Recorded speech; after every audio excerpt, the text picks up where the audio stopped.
23 मार्च 1931 इस दिन शहीद आजम भगत सिंह, शहीद सुखदेव और शहीद राजगुरु, इनके मतलब शहीद हो गए थे इस दिन। ठीक है, तो उसी की याद में शहीद दिवस मनाया जाता है। ठीक है, तो जो शहीद आजम भगत सिंह थे, वो अपने रोल मॉडल है, वो नेशनल हीरो है। ठीक है, क्योंकि उन्होंने अपने जीवन के बहुत कुछ समय में इतना कुछ महान कार्य किया है कि वो तब से लेकर तो आज तक की जो पीढ़ी है, ठीक है, उनके लिए वो प्रेरणा स्रोत है। इसके बाद जो पीढ़ी आने वाली है आगे, उसके लिए भी वो प्रेरणा स्रोत रहेंगे। ठीक है, इतना बड़ा वो कार्य उन्होंने किया है। तो शहीद आजम भगत सिंह जो थे, उन्होंने नौजवान सभा एक मतलब पक्ष भी स्थापन किया था उन्होंने। ठीक है, और वो हिंदुस्तान सोशलिस्ट रिपब्लिकन एसोसिएशन, इसके सदस्य भी थे, जो कि चंद्रशेखर आजाद, राजगुरु, सुखदेव, ठीक है, और राम प्रसाद बिस्मिल, इनके साथ मतलब सहयोग थे। तो जब 13 अप्रैल 1919 को जालियनवाला बाग हत्याकांड हुआ था, उसमें जो जनरल डायर था, उन्होंने जो मासूम निर्दोष के ऊपर जो गोलीबार किया था, उसमें कई हजारों की जान चली गई थी। ठीक है, तो वो जो जो हिंसा उन्होंने देखी थी बचपन में शहीद आजम भगत सिंह ने, तो उन्होंने वो जो खून देखा था, मिट्टी देखी थी जो लाल लाल जो हो गई थी, तो वो उन्होंने कैसा था कि उनके दिमाग पर बहुत ही गहरा प्रभाव पड़ गया था उस चीज का, कि नहीं, मुझे ये जो अंग्रेज है, इसके खिलाफ मुझे अपने अपने आंदोलन छेड़ना है, मतलब जंग छेड़ना है, और अपने भारत देश को किसी भी हालत में इनसे मुक्त कराना है।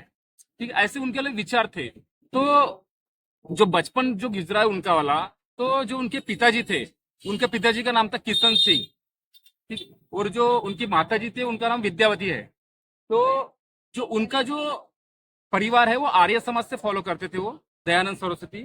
ठीक है, तो उनको फॉलो करते, तो वो उस तरीके से उनका बचपन गया है। लेकिन जो क्रांतिकारी जो विचार थे, उनका बैकग्राउंड उनको मिला है, क्योंकि जो चाचा वगैरह थे, वो क्रांतिकारी इसमें थे। ठीक है, तो जो शहीद आजम भगत सिंह थे, उन्होंने जो लाला लजपत राय थे, लाला लजपत राय, तो लाला लजपत राय के इसमें जब वो एक आंदोलन हुआ था, वो आंदोलन के इसमें बहुत सी लाठीचार्ज हुआ था। तो लाठीचार्ज में लाला लजपत राय, इनको काफी मतलब जख्मी हो गए थे। वो जख्मी होने के कारण उनका देहांत हो गया था। ठीक है, वो गुजर गए थे, मतलब शहीद हो गए थे वो। तो वो जो लाला लाजपत राय थे, उनका महत्व इतना था।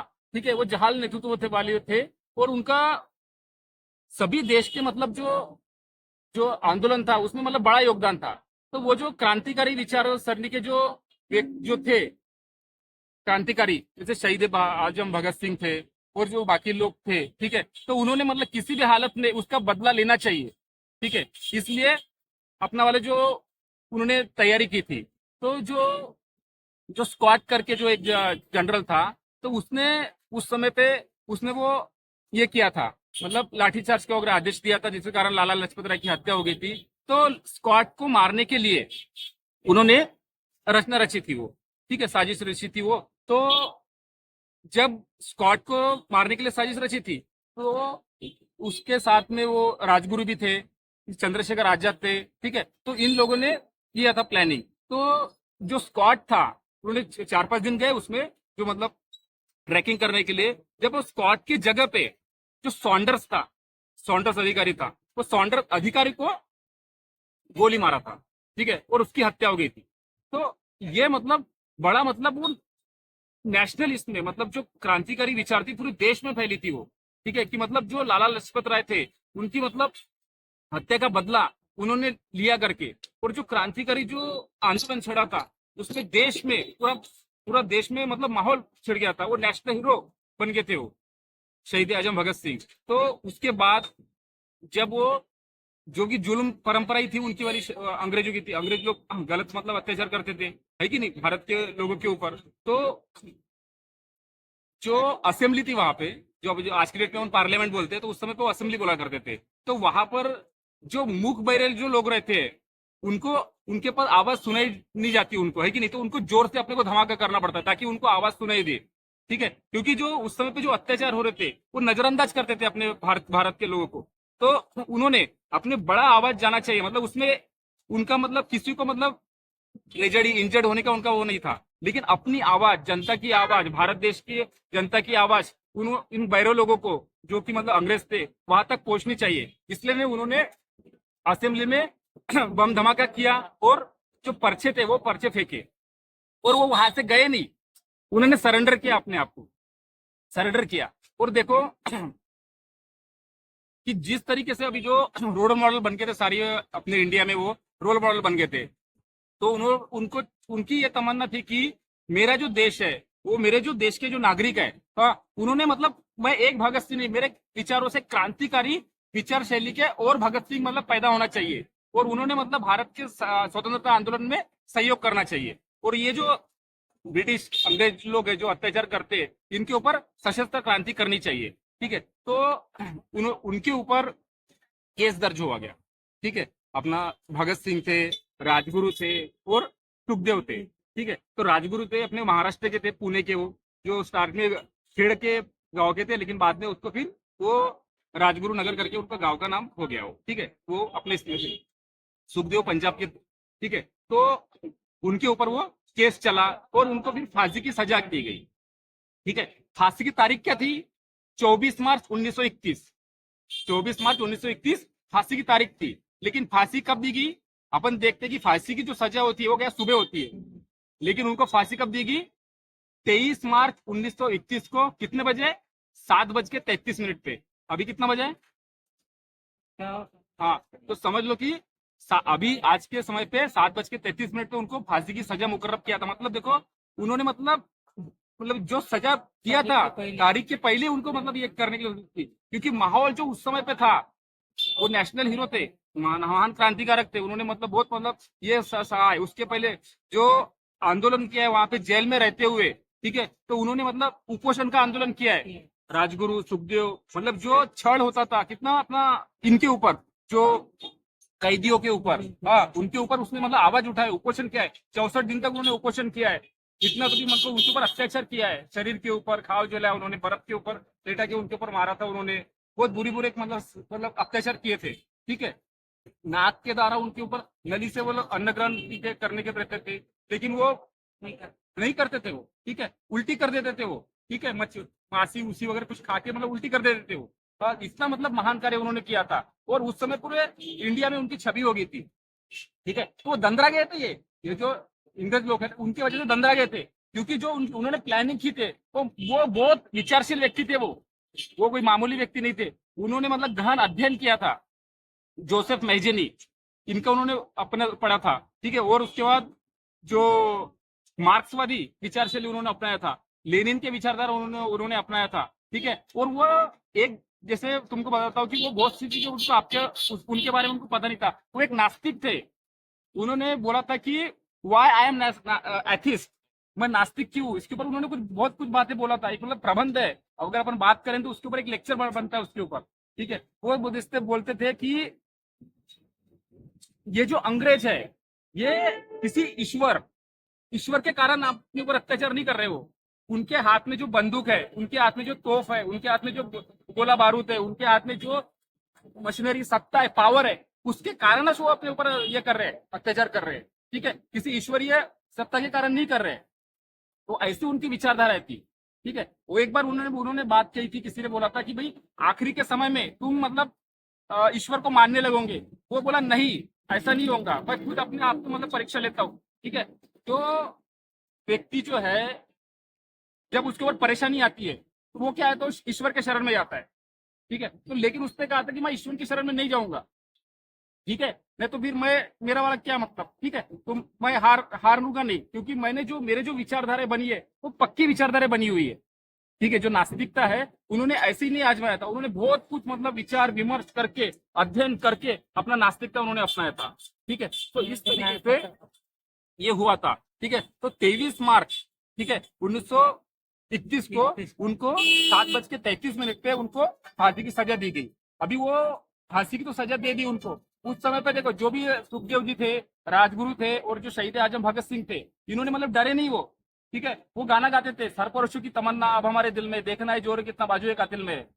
ठीक है, इस तरीके से वो ये करते थे, नारा गाते थे। ठीक है, रंग दे बसंती चोला मेरा, रंग दे बसंती चोला, इस तरीके से वो अपने मतलब गाना गाते थे सुखुशी से, क्योंकि उनको पता था कि मैं जाऊंगा लेकिन हजारों भगत सिंह पैदा होंगे, हजारों राजगुरु पैदा होंगे, हजारों सुखदेव जी पैदा होंगे, जो कि मतलब क्रांतिकारी, ये जो जड़ है इसको हिला देंगे, ये अंग्रेजों की जड़ों को। इस तरीके से उनके वाले ये विचार थे। ठीक है, तो उनको फांसी दी गई।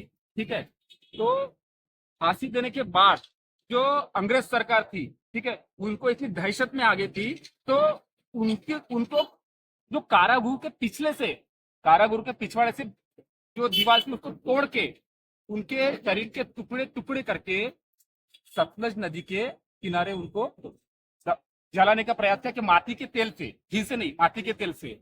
वो आधा करके वो फिर जनता आ गई तो भाग गए फिर वो। ठीक है, फिर वो अंत्य संस्कार किया गया, मतलब इतने क्रूर थे वो अंग्रेज। ठीक है, ऐसा था। तो इस तरीके से वो जो आज जो उनसे सिखलाई मिलती है, जो 23 साल का जो जीवन था, डॉक्टर बाबा साहब अम्बेडकर बोलते थे life should be great rather than long. ठीक है, तो जीवन बहुत बड़ा होने की बजाय महान होना चाहिए। ठीक है, तो शहीद आजम भगत सिंह, राजगुरु जी, सुखदेव जी, ये अपने लिए एक नेशनल हीरो है, उनसे बहुत कुछ सीखने को मिलता है। मैंने इसके वीडियो में जो अपन सुसाइड के बारे में, इसके पहले मैंने बताया था भगत सिंह के बारे में, तो बहुत कुछ उनसे अपन सीख सकते हैं। वो नेशनल हीरो है, अपने लिए प्रेरणा से होता है, अपने आज के लिए ही नहीं तो आने वाली पीढ़ी के लिए भी वो प्रेरणा स्रोत रहेंगे। और उनके विचार, क्योंकि देखो आदमी चले जाता है लेकिन उसके जो विचार रहते हैं वो अमर रहते हैं। ठीक है, तो वो उनके विचार हमेशा अपने को प्रेरित करते हैं। आज शहीद दिवस आणि आज आपल्या देशातल्या उत्कृष्ट व्यक्ती आणि चांगलं व्यक्तिमत्व ज्यांनी देशासाठी आपला जीव दिला ते पण कमी वयात, त्यांचा दिवस शहीद दिवस म्हणून साजरा केला जातो, मार्टरेट डे म्हणून. तर त्यांनी असं म्हणलं होतं की स्वप्न जे आपण बघतो ते स्वप्न नाही आहे, स्वप्न तर ते आहे जे आपल्याला झोपूच देत नाही. आणि मी कोणत्या धर्माला, कोणत्या जातीला मानत नाही. माझा एकच धर्म आहे, तो म्हणजे माझ्या देशासाठी हे मी काही करेन ते. मैं जब मरूंगा तो मेरा खून इस मिट्टी में मिलेगा, तो उस खून की मिट्टी मेरे देश का स्वतंत्र वापस लाएगी, असं त्यांचं म्हणणं होतं. आप मेरे शरीर को कुचल सकते हो लेकिन मेरी आत्मा और मेरे विचारों को नाही कुचल सकते, असं त्यांनी म्हटलं होतं. आणि आपला जीव आपल्या देशासाठी अर्पण केला. भगतसिंग, राजगुरू आणि सुखदेव याच्यापासून आपल्याला हे शिकायला मिळते की त्यांनी सरळ म्हटलं, जात आणि धर्म हे फायदा उचलणाऱ्या लोकांसाठी आहे, पण देश सर्वांचा आहे. तर तुम्ही देशाचं पहा. धर्मांधळेपणा किंवा दुसरे सामाजिक जीव करणारे लोक यांच्याकडे लक्ष देण्यापेक्षा आपल्या देशाचं भवितव्य, भविष्य याच्याकडे लक्ष केंद्रित करा, असं त्यांनी म्हटलं होतं. आज त्यांना कोटी कोटी नमन, ज्यांनी यासाठी आपले जीव दिला, प्राण दिले, आत्मा दिला, शरीर दिला. आणि आपण सगळ्यांनी त्यांच्या विचारांचे पालन करायला पाहिजे. एवढे मी माझे पैसे देशासाठी प्रेरणा उत्सव आहेत ना, आम्हाला पण ते उत्सव दिला आहे, त्याबद्दल मी खूप छान बोलतो. मी याच्याविषयी एकच गोष्ट पण आहे, हा, जे दादाने सांगितलं आता, तर ह्या टायमाला त्याला फाशी दिली होती, हे दिली होती, हा, ते आज बी आपल्यात आहेत. हम्म, आणि थोर माणूस आहेत, कोणाच्या मनात आहेत, कोणाच्या दिलात आहेत, हा. कोणाच्या याच्यात आहेत. आज की जो पीढ़ी है, जो यंग जनरेशन है, वो गलत रास्ते पे जा रही है। ठीक है, कहीं से मतलब उनको मतलब फालतू के उनके विचारों आते रहते हैं उनके। तो ये जो शहीद आजम भगत सिंह थे, सुखदेव जी थे, राजगुरु थे, ठीक है, उन्होंने जो कम जीवन काल में उन्होंने जो अपना महानतम कार्य किया है, ठीक है, तो उनसे अपन सीख मिलती है। ठीक है, उन्होंने कहा था कि मेरी जो दुल्हन है वो कौन है, आजादी है। हाँ, आजादी के लिए मैं शहीद हो जाऊंगा, मेरी जो मौत होंगी आजादी के लिए मौत होंगी, वही मेरी दुल्हन है। ठीक है, तो तो इस तरीके से उनको जुनून था अपने देश के लिए कुछ करने के लिए, ठीक है। इस तरीके से वो महान क्रांतिकारक थे, महान उनके विचार थे, ठीक है। तो उनके विचार, ठीक है, उनको लोगों ने पढ़ना चाहिए, ठीक है, क्योंकि उनके जो विचार आप देखोगे तो बहुत महानतम विचार थे, ठीक है। तो हर किसी के लिए वो प्रेरणा स्रोत रहेंगे, ठीक है। इस तरीके से मैं आज के दिन उनको 23 मार्च 1921 आज का जो दिन है, मैं उनको विनम्र श्रद्धांजलि देता हूँ, अभिवादन करता हूँ। उनके विचार को आगे बढ़ाने की हमेशा कोशिश करते रहे। इंकलाब जिंदाबाद। इनकलाब जिंदाबाद। इनकलाब जिंदाबाद। इनकलाब जिंदाबाद। वंदे वंदे मातरम। वंदे मातरम। वंदे मातरम। वंदे मातरम। जय हिंद। थोर तुझं जीवन, एकच मनाचं नाव, भारत देशाचं एकच कर्तव्य, भगतसिंग तुझं नाव, वंदे वंदे मातरम. वंदे मातरम। वंदे मातरम.